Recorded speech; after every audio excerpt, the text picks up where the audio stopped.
लोग जानते हैं कि जिस तरीके से यह देश जब जात धर्म प्रांत मजहब के आधार पर खंड खंड था तो अंग्रेजों ने फूट डालो और राज करो की नीति अपनाई और हम मुगलों और अंग्रेजों के गुलाम रहे। लेकिन जब भारत उस जात पंथ के विचारधारा से ऊपर उठा और राष्ट्रीयता के भाव से परिपूर्ण हुआ तो उन मुगलों और अंग्रेजों से हमने आजादी प्राप्त की। ठीक उसी तरीके से आजादी के बाद इस देश में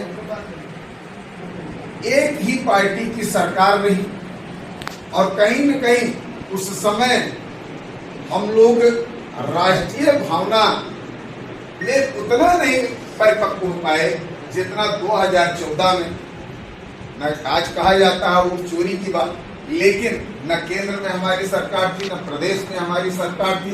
यहाँ तक कि तो हम लोग जानते हैं कुछ बूथों का प्रस्ताव वापस हो गया था, कुछ बूथों पर कुछ अध्यक्ष बैठ नहीं पाए थे। लेकिन जब जनता में एक भावना आया कि नहीं हमको राष्ट्रवाद के लोगों को अपने भारत के वस्तुओं का सर्वाधिक प्रयोग करें। कभी कभी एक बात आती है मेरे मोबाइल तो चाइनीज है, मोबाइल ऐसी है।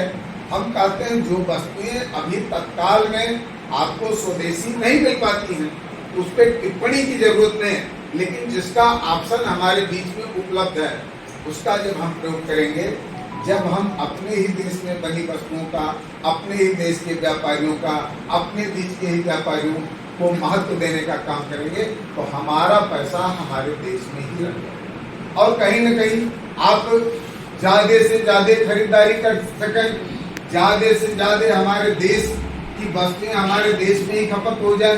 उस दृष्टि से भी जीएसटी में काफी हद तक कटौती कर दी गई है। अभी अतुल भैया कह रहे थे कि फिर भी तमाम दुकानदार ऐसे हैं 22 तारीख को जीएसटी कटौती लागू हुई, अभी पुराने दर पर वो सामान बेचने का काम कर रहे हैं। इस पर भी कहीं न कहीं आवाज बुलंद करने की जरूरत है।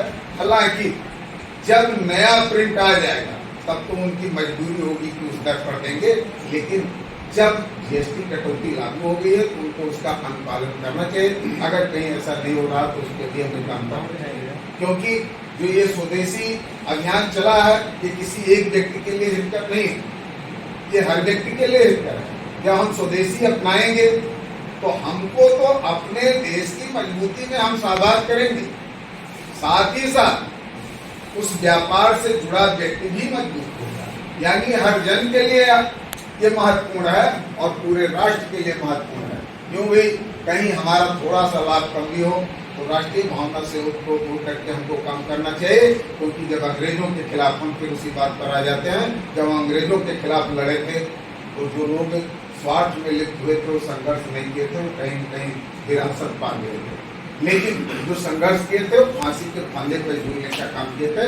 तो हम भारतीय जनता पार्टी के लोग अपने स्वार्थ को न देखते हुए इस मुहिम में जितना अपना योगदान दे पाएंगे वो देने का काम करेंगे और भारत को अग्रसर करने का काम करेंगे। इसी संकल्प के साथ हम अपनी वाणी को देते हैं विराम। जय हिंद, जय भारत, जय जय श्री राम। जय श्री राम। बहुत बहुत धन्यवाद परम आदरणीय जी।